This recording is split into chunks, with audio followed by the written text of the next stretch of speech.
guitariste, même si tu débutes, tu vas avoir un peu de boulot, mais tu peux très bien jouer ce tube de Dutronc, le père, qui en 1966 nous chantait La fille du Père Noël. 3 accords simples et basiques, mi, ré, la, pour les couplets et les refrains, et aussi un riff qui se joue en accords et que tu vas bien arriver à maîtriser, parce que tu le vaux bien, mais aussi parce que c'est impératif pour le morceau. Ce riff,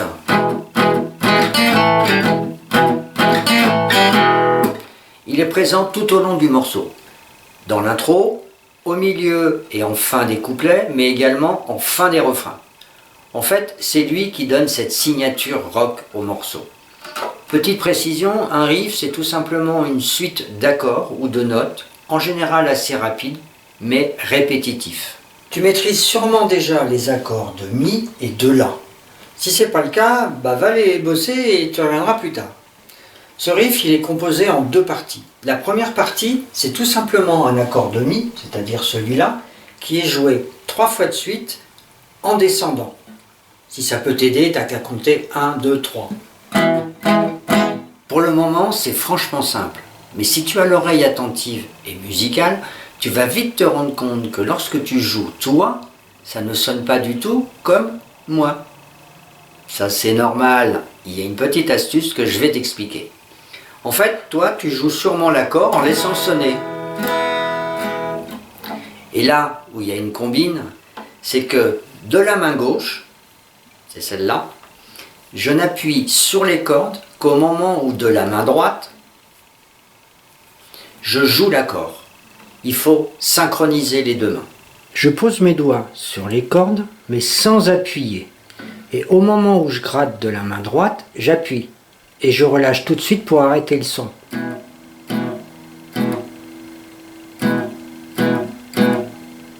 Si c'est plus simple pour toi, tu peux arrêter le son avec la main droite. C'est-à-dire que tu joues l'accord et tu viens bloquer les cordes comme ça. Un détail important, tu vas m'en vouloir, je rajoute des complexités au fur et à mesure. L'idéal pour ce riff, c'est de ne jouer que sur 3 cordes. Sur les cordes La, Ré, Sol pour l'accord de Mi, et les cordes Ré, Sol, Si pour l'accord de La. Mais bon, si t'en touches d'autres, c'est pas bien grave. Voici la deuxième partie du riff.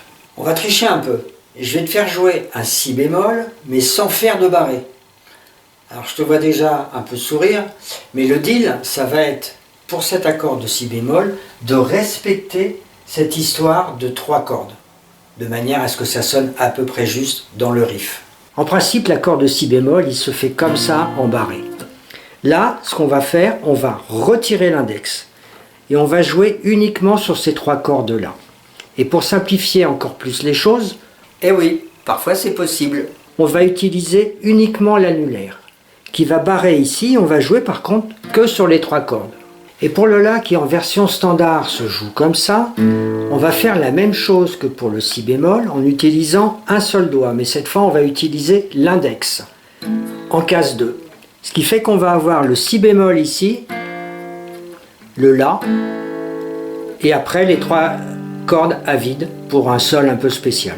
La deuxième partie du riff est donc la suivante. On a donc sur les cordes Ré, Sol et Si, un Si bémol en 3e case avec l'annulaire, un La en 2e case avec l'index, puis les 3 cordes à vide, le temps de revenir, se remettre en position pour le Mi. Petite précision, moi je fais Haut, Bas, Haut. Mais si tu veux faire que des bas, il n'y a aucun problème. Si dans la première partie, je te conseillais de compter 1, 2, 3 sur le Mi, là tu peux compter et 4 et 1. Sur tablature, le riff s'écrit de la façon suivante.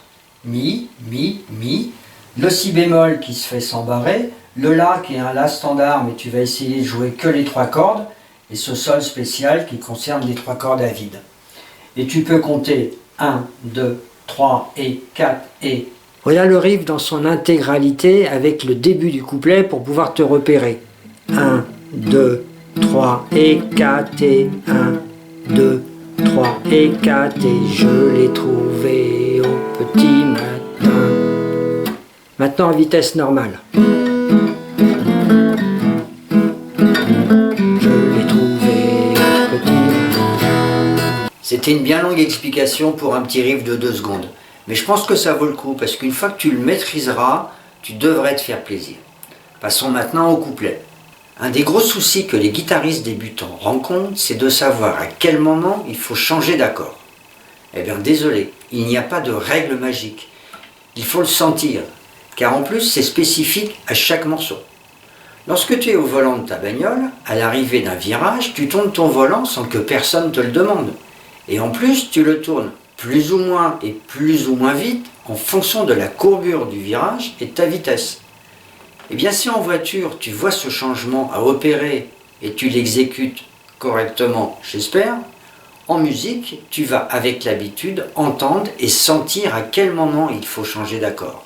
C'est une histoire d'oreille et de pratique. En règle générale, sur les partoches que tu trouveras sur la toile, les accords sont notés au-dessus de la syllabe où il faut changer. Mais parfois avec un copier-coller que tu vas pouvoir faire, ça reste pas vraiment en place. Moi, je le fais systématiquement sur mes docs. Et pour ce titre, j'ai même été beaucoup plus loin, en décortiquant complètement le premier couplet et le premier refrain. Avec en plus, alors que j'aime pas vraiment ça, des flèches qui indiquent quand tu dois jouer vers le bas ou vers le haut. On va démarrer avec une rythmique très simple qui consiste à jouer l'accord, puis le laisser sonner jusqu'au moment de l'accord suivant. Mais en plaçant quand même le riff qui fait le lien. Voilà la structure d'un couplet avec les endroits où il faut placer les accords. Tu joues l'intro avec le riff qui est joué 2 fois. Puis après, tu vas avoir le mi qui vient se placer ici, en début. Le ré, le mi. Sur la deuxième ligne, tu as le la. Et la particularité, c'est que le riff va venir se replacer. C'est-à-dire qu'arrivé sur sous et lié, le mi que tu vas jouer là, c'est le mi du début du riff. Et c'est pareil sur les 2 lignes suivantes. Là, le riff il va commencer à se jouer sur un des 5. Ce sera plus concret avec la guitare. Je vais jouer au ralenti l'intro, le premier couplet et l'enchaînement vers le suivant.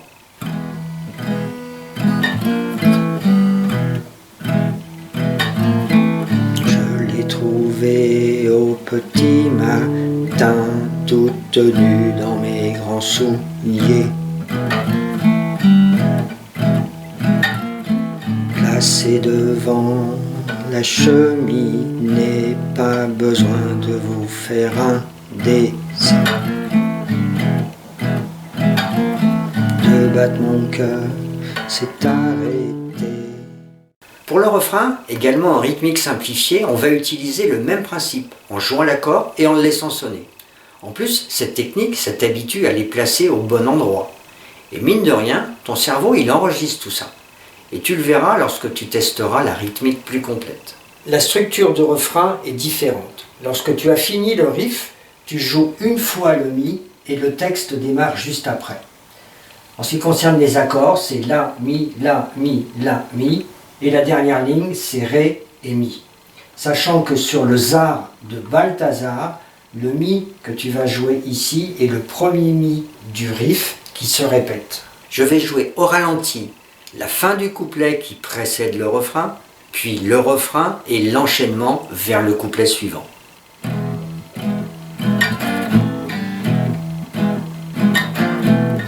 C'était la fille du Père Noël, j'étais le fils du Père Fouettard, elle s'appelait Marie-Noël, je m'appelais Jean Balthazar.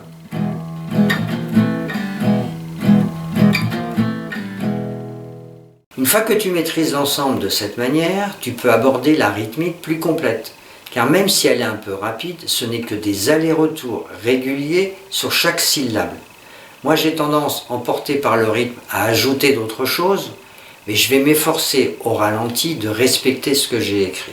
Dans la méthode plus complète, il y a un coup à jouer sur chaque syllabe, avec une petite particularité qui se trouve ici, c'est-à-dire qu'il y a un coup qui est dans le vide. Alors pour t'aider, tu as qu'à chanter placé devant en la cheminée. Et tu vas retomber sur tes pieds, c'est le cas de le dire. Il n'y a que des allers-retours. Si jamais tu démarres à l'envers, c'est pas grave du tout. Tu pourrais même tout faire en descendant si tu veux. J'ai mentionné en noir plus important les coups qui se rapportent au début du riff.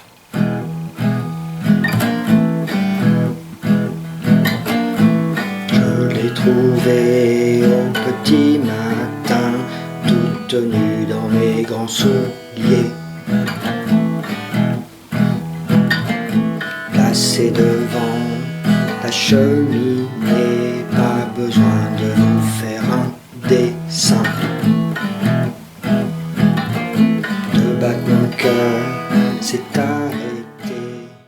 Et pour le refrain, c'est encore plus régulier. Il n'y a aucun temps en suspens.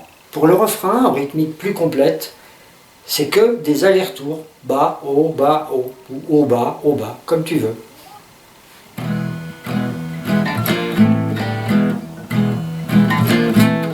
C'était la fille du Père Noël, j'étais le fils du Père Fouettard. Elle s'appelait Marie-Noël, je m'appelais Jean Balthazar. Voilà, je laisse le lien d'un doc à consulter ou télécharger avec la partoche complète et très détaillée sur un couplet et un refrain. Travaille au ralenti et accélère au fur et à mesure de tes progrès. Je laisse aussi le lien d'une vidéo de ce titre réalisée en 2018 avec l'atelier guitare que j'ai mis en place pour mes collègues de boulot. On se quitte en musique, à vitesse normale, et sois indulgent pour la voix, je suis pas chanteur.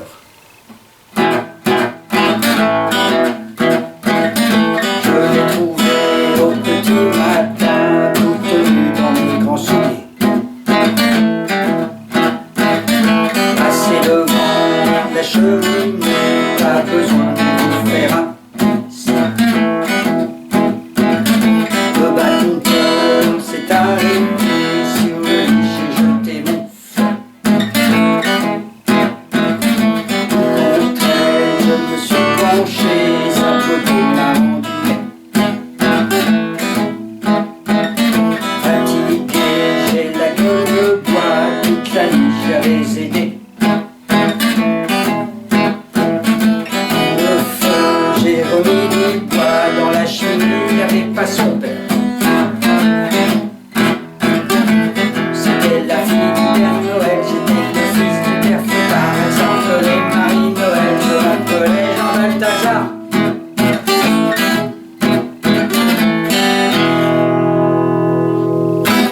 Salut!